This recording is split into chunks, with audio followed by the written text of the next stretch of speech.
এই ভিডিওয়ে আজকে আমি মন্টেক্স কোম্পানির একটা বল পেন দেখাতে চলেছি, যেটা খুব বেশি দিন হয়নি মার্কেটে লঞ্চ করেছে।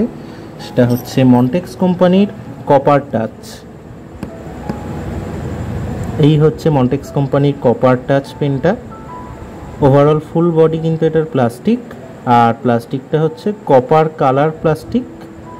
এর যে ক্লিপটা আছে ক্যাপেতে সেটা কিন্তু মেটাল ফিনিশ দেয়া, মানে কপারের ফিনিশ দেয়া একটা প্লাস্টিকের ক্লিপ, এটা কিন্তু মেটালের নয়। ওভারঅল বডি পুরোটাই প্লাস্টিক।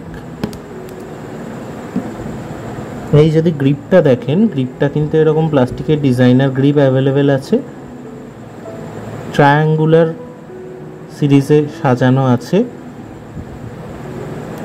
যদি রিফিলটা দেখা যায়,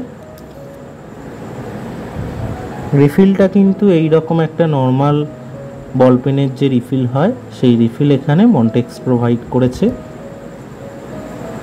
পেনটার টিপ পোর্শনটাও প্লাস্টিক, কোনো রকম মেটাল কোটেড প্লাস্টিক দেওয়া হয়নি। ব্যাক পোর্শনটাও একই।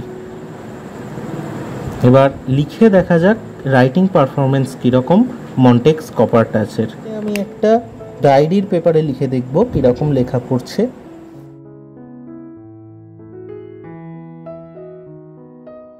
রাইটিং এক্সপিরিয়েন্স কিছুটা এইরকম, ডার্ক লেখা পড়েছে, ফাইন নিবি মনে হচ্ছে, খুব একটা স্মুথও নয় আবার খুব একটা রাফও নয় রাইটিং এক্সপিরিয়েন্স এই পেজেতে। এবার আমি একটা A4 পেপারে লিখে দেখব কীরকম লেখা পড়ছে।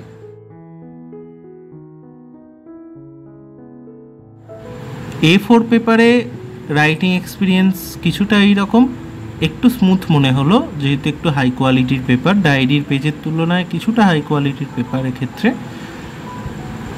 ওভারঅল খুবই ডার্ক লেখা পড়েছে। ওভারঅল পেনটা খুবই ভালো, আপনারা চাইলে কিনতে পারেন। এই পেনটা 10 টাকা পার পিস অ্যাভেলেবেল আছে। আপনাদের নিকটবর্তী যে কোনো বইয়ের দোকান কিংবা পেনের দোকানে আপনারা নিশ্চয়ই এই পেনটাকে অ্যাভেলেবেল দেখবেন। আর একবার নামটা বলে দিই, মন্টেক্স কপার টাচ, দাম 10 টাকা পার পিস। ভিডিওটা শেষ অবধি দেখার জন্য অনেক অনেক ধন্যবাদ।